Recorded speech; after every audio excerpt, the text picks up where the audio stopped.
In this video, I'm going to be reviewing this, the money deck. Playing cards that is a helpful guide to personal finances. Let's get into it.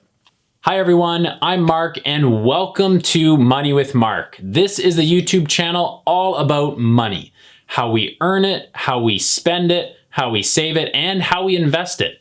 Helping you become financially independent or achieve whatever your financial goals are. So if that sounds like something you're interested in, hit the subscribe button down below this video and join the Money with Mark YouTube channel. All right, so in this video, I'm gonna be reviewing over this, the money deck. And the money deck was created by Nicholas Fleming, not the one from Harry Potter, Nicholas Flamel. Of course, here it is. Nicholas Flamel. What? Honestly, don't you two read? But Nicholas Fleming, who's an MBA, and Ben Barrett-Forest, who is actually one of my friends that I went to university with back a few years ago. So I'm very excited for them to be putting out this deck. They have quite a few other fun card decks. They have the beer deck is another one. But obviously, being a personal finance channel, I'm super interested in this one, the money deck. So what this is a deck of playing cards, and with each playing card comes a little useful piece of advice, a quote, or just some information on things around personal finances. So I've handpicked a couple cards to go through in this video and give you my thoughts on them. But if you stick around to the end of this video, I'm gonna show you how you can actually get yourself a free deck for you. Because I'm giving away 2 of these decks because I bought 3 of them. So I'm gonna keep one and I'm gonna give away 2 to some of you lovely YouTube subscribers out there. So stick around to the end of the video to find out how to win your money deck. All right, so I pulled out some of my favorite cards here. This one, the emergencies card, which is the 10 of spades, was that? Or yeah, 10 of spades. I love this card. This card is really important because having an emergency fund with 3 to 6 months of expenses is necessary. Before you invest, I even recommend before you start paying off your debt, just pay the minimums on your debt, create an emergency fund. It is the basis for everything that you do. So before you're trying to save up for a down payment on a house, before you try to go invest in your money, before you try to pay down your extra student debt, I think it's very important, and the first step should be to build up an emergency fund. Step 1 comes with putting $1,000 away in your emergency fund. Personally, I like using something like KOHO for an emergency fund because it's away from my regular bank account. And so that way it's like very safe and I don't touch it. So if you want to check out KOHO, I'll have a link up here that you can click on to watch a review of what KOHO is. So emergency funds are super important, and after we've all realized from COVID, it's very, very important to have this emergency fund because if you lose your job or if another pandemic happens, then you need something to fall back on, and that's exactly what an emergency fund is for. The reason why we have that emergency fund is so when we move on to those next steps, which is maybe saving up for your first down payment on a real estate or trying to pay off more of your student debt, and then you get hit with a $2,000 car repair bill, that's where the emergency fund comes into place. So whatever you are currently trying to do, whether it's paying down more debt or saving for your house, that doesn't take a hit. Your emergency fund can take a hit and then you can replenish that amount over time. So that's very important. I love that card. Moving on to the ace of, what is this card?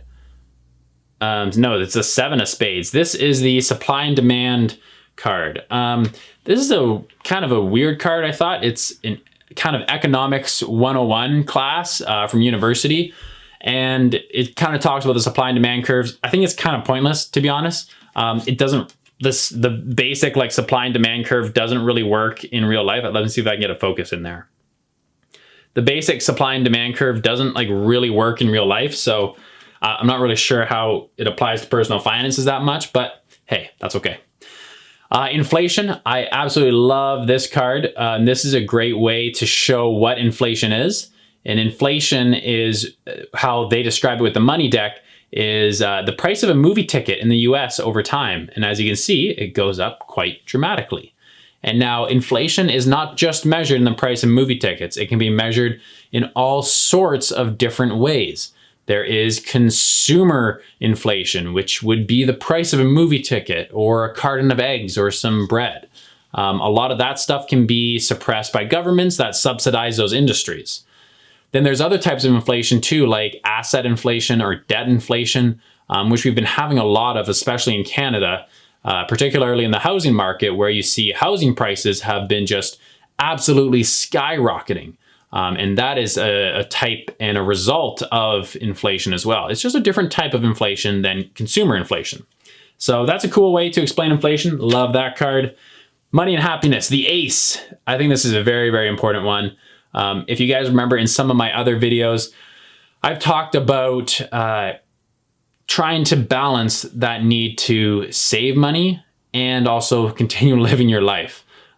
Because there's kind of a scale if we think about personal finances. On the one end, we have people who are spending all their money and usually a little bit more money than they actually are earning and are just accumulating debt and accumulating debt. And obviously there's a spending problem there. You need to make more money and you need to reduce your costs instantly. On the far other side of the spectrum, you have people that become so frugal and so cheap that you have stopped living life and you've become miserable to actually be around. It's okay to go out for a pizza night with your partner. It's okay to splurge on a glass of wine and a charcuterie board on a late night out if you can afford it, which usually you can if you're on this far side of the spectrum. And so really when it comes to how much money do we need to be saving and how much money do we need to be spending? Well, we need to make sure that we are saving money, yes, but we need to make sure that we're not saving so much money that it comes at the cost of our happiness. So that's a very important thing that I encounter with people doing. I've even been through a phase like that too myself. And even when we are accomplishing big goals like paying off your student debt or paying down a mortgage on a house, we can't just stop living life in order to do what is financially responsible. However, that's also not a free ticket to say, YOLO, you only live once, I'm going to spend all my money and just do whatever the hell I want. Because that's not going to work out for you either. And that's going to bite you in the butt later on down the road because you are most definitely going to live longer than the next 5 years. So I really love that we have this money and happiness cards. I got 3 more cards here to go through. Budgeting, this is a tough card here. Let me see if I can get this to zoom in. There we go. Budgeting, which is the 3 of hearts.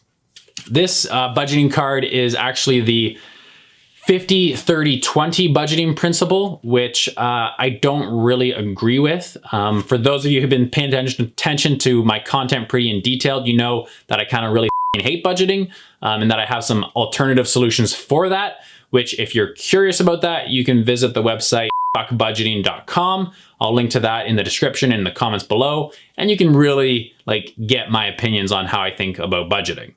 The problem with the 50-30-20 budgeting is that 50% goes to your needs, 30% go to your wants, and 20% go to savings. Unfortunately, for most people who are in their 20s, even 30s, 20% into your savings is not going to be enough money. You are simply going to need more money. The cost of housing is going up too fast. The cost of living is going up too fast, and the cost and the amount of wages that people are earning in their 20s and 30s has simply not kept up with those increasing costs. So you'll have to save a lot more money. 20% is a great place to start from, but you definitely want to save more than 20% of your money. The problem that I have though is really the 50% that goes towards your needs. To give you an example of this, I pay 0% of my money goes into my housing costs. And that's because I do house hacking. So I've actually completely eliminated my housing expenses, which would be a need. And quite frankly, with a lot of people, I see people spending 40 to 60%, even 70% of their monthly income on rent or a mortgage alone. And that is not a great place to be in.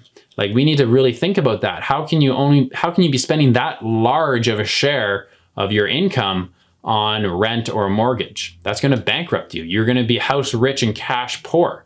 So unless you plan on never going out to eat and never taking any trips and never having any money to retire on, then yeah, maybe you should spend 70% of your money on housing.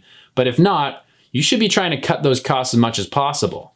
Your needs, which is your transportation, food, and housing, are some of the biggest costs, which also offer some of the biggest opportunities for savings. So I highly encourage you, if you are struggling with saving money, to look at your needs, look at your housing, look at your transportation, look at your food, and try cutting back as much as you can on those. Oh my. I'm gonna sneeze. Whoa. Oh, whoa. Okay, I said in my earlier video that I'm doing one take shots now from my YouTube channel, so things like that big sneeze, staying in, love it. Okay, mutual funds. This card should just be like thrown out really. I f***ing hate mutual funds. It's the biggest f***ing scam and ripoff in the world. Do not buy any mutual funds, just ignore that card. And just buy low cost index funds, like anything from Vanguard Canada. My favorite is VFV or VOO, same thing. Maybe even VGT. I really like those. Yeah, just ignore mutual funds. What's a dollar worth? This is really good. This kind of shows you the value of a dollar based on how much annual return you get. So that would be when you're investing your money. And that big exponential line right up there, that's with 10% growth. The next one's at, I think, 7% growth.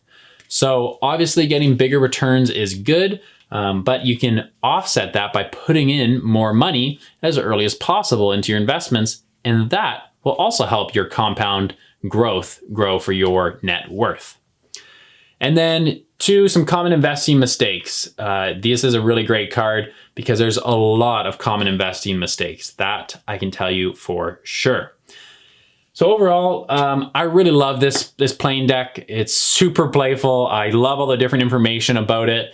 And especially for people who have no idea on what a lot of terms mean, it's a really great way to kind of engage your friends and family in open conversations about money. And whether that be your partner, your kids, or just like cousins or parents over at the holidays, I think having this money deck is a great place to just open up the conversation about mutual funds and see and listen to other people's points of view. And then obviously point them back to the YouTube channel Money with Mark and say, hey, you should go follow that guy because that's some good advice out there.